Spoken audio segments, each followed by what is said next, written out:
Hi friends ഇന്നൊരു surprising video ആയിട്ടാണ് ഞങ്ങൾ നിങ്ങളുടെ മുമ്പിലേക്ക് വരുന്നത്. എന്താണെന്ന് വെച്ചാൽ ഞങ്ങളുടെ ഇത്തൂസിൻ്റെ ബർത്ത്ഡേ ആണ്. അപ്പോൾ ഇത്തൂസ് അറിയാതെ ഇത്തൂസിന് സർപ്രൈസ് കൊടുക്കാമെന്നാണ് വിചാരിച്ചേക്കുന്നത്. അപ്പോൾ ഞങ്ങൾ ഇപ്രാവശ്യം ബേക്ക്ഡ് വിട്ടു. കാരണം പുതിയൊരു ടേസ്റ്റ് നോക്കണമല്ലോ. അതുകൊണ്ട് ABC-യിലാണ് പോയത്. കഴിഞ്ഞൊരു ദിവസം ഞങ്ങൾ ചുമ്മാ ഒരു കേക്ക് വാങ്ങിച്ചായിരുന്നു. അപ്പോൾ അടിപൊളിയായിരുന്നു. അതുകൊണ്ടാണ് ചെന്നത്. പിന്നെ അത് മാത്രമല്ല, ഇവിടെ ബൈ 1 get 1 എടുക്കണമെന്ന് നിർബന്ധമൊന്നുമില്ല. നമുക്കൊരു കേക്ക് മതിയെങ്കിൽ ഒരെണ്ണം എടുത്താൽ മതി. ഈ ഇടയ്ക്കെല്ലാം ഒരുപാട് കേക്ക് കഴിച്ചു. പിന്നെ ഈ വേനലൊക്കെ ആയതുകൊണ്ടേ മധുരം ഭയങ്കര ബുദ്ധിമുട്ട്. അപ്പോൾ നമ്മൾ ഇപ്രാവശ്യം ഒറ്റ കേക്കാണ് എടുത്തത്. അതൊരു മധുരം കുറഞ്ഞ ഒരുപാട് ചോക്ലേറ്റ്സ് ഇല്ലാത്തൊരു കേക്കും ഒരു ഒരു സ്നോയൊക്കെ മേടിച്ച് ഞങ്ങൾ അവിടെ നിന്ന് ഇറങ്ങി. നേരെ ഞാൻ വണ്ടിയുടെ ഡിക്കിലേക്ക് കൊണ്ട് കേക്ക് വെക്കാൻ പോയപ്പോൾ അണച്ചനെ വഴക്ക് പറഞ്ഞു, നീ ഇത്രയ്ക്ക് പൊട്ടിയാണോ കൂടി എന്ന് ചോദിച്ചു.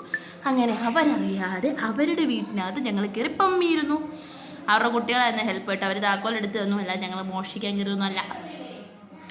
ഞങ്ങളവിടെ കേക്കൊക്കെ സെറ്റ് ചെയ്ത് അവരെ നോക്കി ഇങ്ങനെ വെയിറ്റ് ചെയ്തിരിക്കുകയാണ്. നമുക്ക് ജനലിലൂടെ കാണാം അവർ വരുന്നുണ്ടോയെന്ന്. കാരണം അവർക്ക് വേറൊരു വീടുണ്ട്, അപ്പുറത്താണ് അവർ താമസിക്കുന്നത്.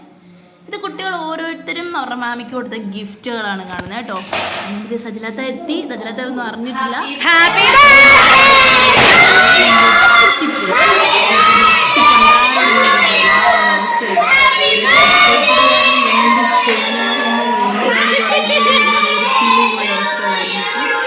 ഇത് കഴിഞ്ഞുകൊണ്ട് വലിയ വായിൽ കരച്ചിലും ബഹളവും ഒക്കെ ആയിരുന്നു. പിന്നെ എല്ലാവരുടെയും ഗിഫ്റ്റ് കൊടുക്കായിരുന്നു. ഇത്താടെ കുട്ടികൾ രണ്ടുപേരത്തേക്ക് ഗിഫ്റ്റൊക്കെ കൊടുത്തു. ഇക്ക ഇവിടെ ഇല്ല, ഇക്ക പുറത്താണ്. അപ്പോൾ ഇത്ത ഇതിനെക്കുറിച്ചൊന്നും അറിഞ്ഞിട്ടില്ലായിരുന്നു. അതുകൊണ്ട് ഇത്താക്ക് ഭയങ്കര എക്സൈറ്റഡ് ആയിരുന്നു. ഭയങ്കരമായിട്ട് ഇക്കായും മോടിയൊക്കെ ഉള്ള സമയത്ത് വിളിച്ചു. പിന്നെ കേക്ക് മുറിച്ച് ഞങ്ങളെല്ലാവരും അടിച്ച് പൊളിച്ച് ആഘോഷിച്ചു കേട്ടോ. അപ്പം ഇത്താക്ക് ഇതൊരു ഫസ്റ്റ് എക്സ്പീരിയൻസ് ആയിരുന്നു. അപ്പോൾ എന്താണ് ചെയ്യേണ്ടതെന്ന് കൂടി അറിയില്ലായിരുന്നു കേട്ടോ. അപ്പോൾ നിങ്ങളെല്ലാവരും ഞങ്ങളുടെ ഇത്തൂസിന് വിഷ് ചെയ്യുക. അപ്പോൾ നിങ്ങൾ എത്ര പേർക്ക് നമ്മളെ ഇഷ്ടമാണെന്ന് അറിയാൻ പറ്റും വിഷ് ചെയ്യുമ്പോൾ. അപ്പോൾ എല്ലാവരും വിഷ് ചെയ്ത് ഞങ്ങളെ സപ്പോർട്ട് ചെയ്യുക. അപ്പോൾ ഞങ്ങൾ പുതിയ കണ്ടൻറ്റുമായിട്ട് വരുന്നതായിരിക്കും. ബൈ.